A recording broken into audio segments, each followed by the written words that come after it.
Ronan was shocked to hear the instructor asking him for money. He asked the man if he will truly accept the money. Jaredin told our boy that he will accept 10 gold for 1 hour. He explained to Ronan that the 10 gold will only allow him to see one person. Ronan and Adeshan were shocked to hear this. Our boy could not believe that an instructor would behave in such a way. He assumed that Jaredin was joking. When Ronan looked into the instructor's eyes, he saw signs of gold in Jaredin's eyes. Our boy quickly realized that Jaredin was being serious. He could not believe that Jaredin actually wanted to rip a student off. Ronan smiled and told his instructor that he does not have any money. He asked Jaredin if there is any other way for him to solve their problem. The instructor told Ronan that the only way he has left is to return back to his department. Jaredin asked our boy to get 10 gold coins from the long-sword scoundrel. As Ronan walked forward, Jaredin sensed a unique mana in the area. The instructor was shocked to see the mana. When he turned around, he saw that Ronan was the one emitting the unique mana. Before our boy could get far, Jaredin told him that he now has a way to solve his issues. He turned around and asked Ronan to follow him. While looking at the ring which was releasing the unique mana, Jaredin told Ronan that he has an offer for him.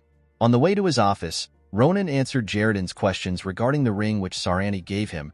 After walking for a while, the group arrived at the office. Our boy and Adeshan sat down and looked around. Jaredin put down his bag and searched through it. Jaredin's office was not only neat, but it was quite empty. Ronan was shocked to see this. He had never seen an office that looked like a prison. While sitting down, our boy noticed something odd. He noticed that he could not hear any sound from outside since the moment he arrived in the office. He wondered if Jaredin casted a blocking spell on the entire tower. Ronan noticed that the door was held together with chains. Our boy realized that the locks on the door were all enforced with magic. Our boy could not comprehend what Jaredin was thinking. He could not understand why the instructor would need so much security. Jaredin sat down and told our boy that he wants to see the item. Ronan placed his hand into his pocket and took out the ring. He stretched his hand out and told Jaredin to handle the ring carefully. He told his instructor that the ring is quite valuable to him. Jaredin asked our boy to not worry.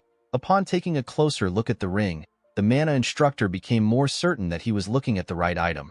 He explained to Ronan that the pristine mana which the ring is exuding belongs to a dragon who has dedicated himself to almost all elemental magic for at least 2,000 years.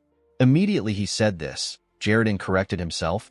He told Ronan that the mana actually belongs to an elf. Our boy was surprised to see that Jaredin learned so much from an item. The instructor told our boy that one needs to be able to do such things before they can become an instructor of the academy.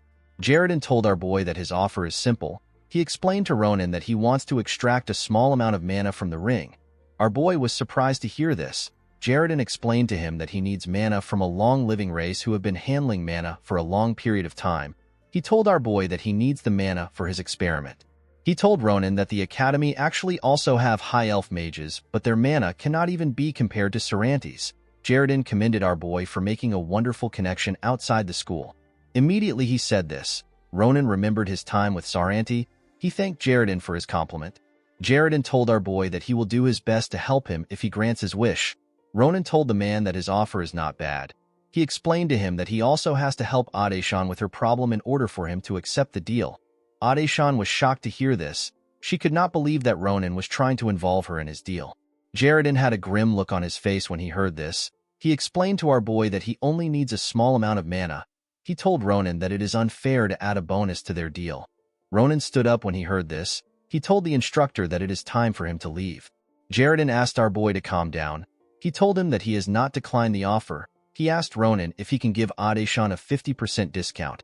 Our boy asked Adeshan to leave with him when he heard this. Upon seeing that Ronan was good at haggling, Jaredin accepted his deal. He told our boy that his negotiation skills are amazing. He called Ronan a promising student. Ronan smiled confidently when he heard this.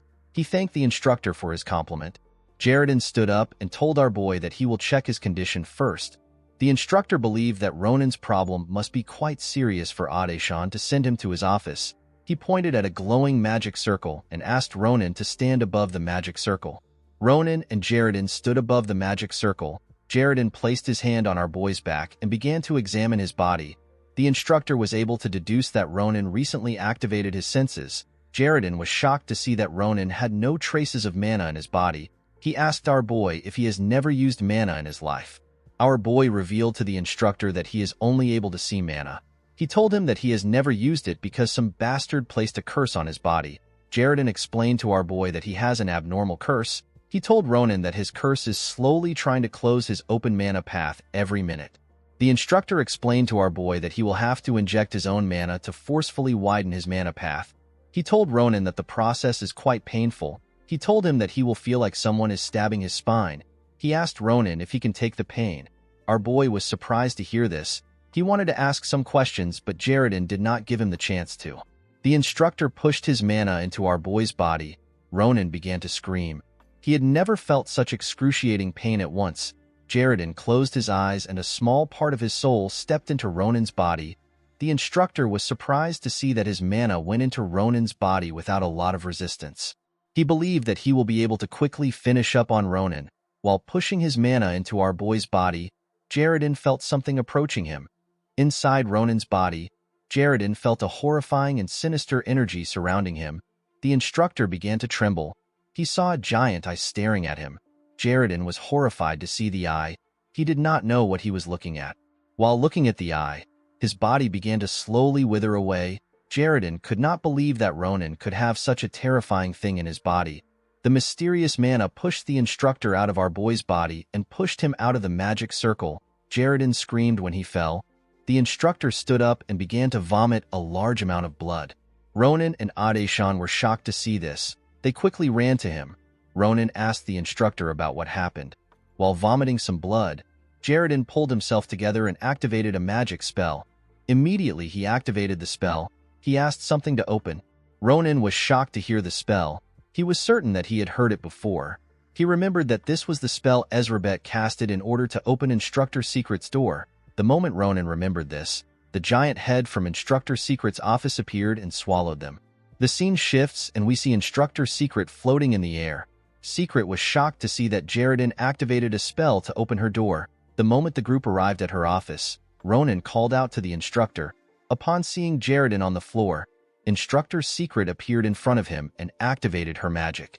She told Ronan that he will explain the issue later. Although Instructor Secret was using her magic on him, Jaredin was still vomiting a large amount of blood. Secret immediately understood what happened. She asked our boy if Jaredin injected his mana into his body. Ronan told her that he did. He explained to her that Jaredin was trying to widen his blocked mana path. Secret was not surprised to hear this. She knew that Jaredin was capable of doing something so reckless. She explained to our boy that part of his curse has transferred to the instructor through mana. Ronan was shocked to hear this. Instructor Secret told our boy that his curse is so brutal that he is the only one who can handle it. While using her magic on the instructor, Professor Secret told our boy that Jaredin will die if he continues to vomit. Guys, we have come to the end of our video. If you guys want part 33 of this recap, let me know in the comments section. Don't forget to like and smash that subscribe button for more recaps. See you guys later.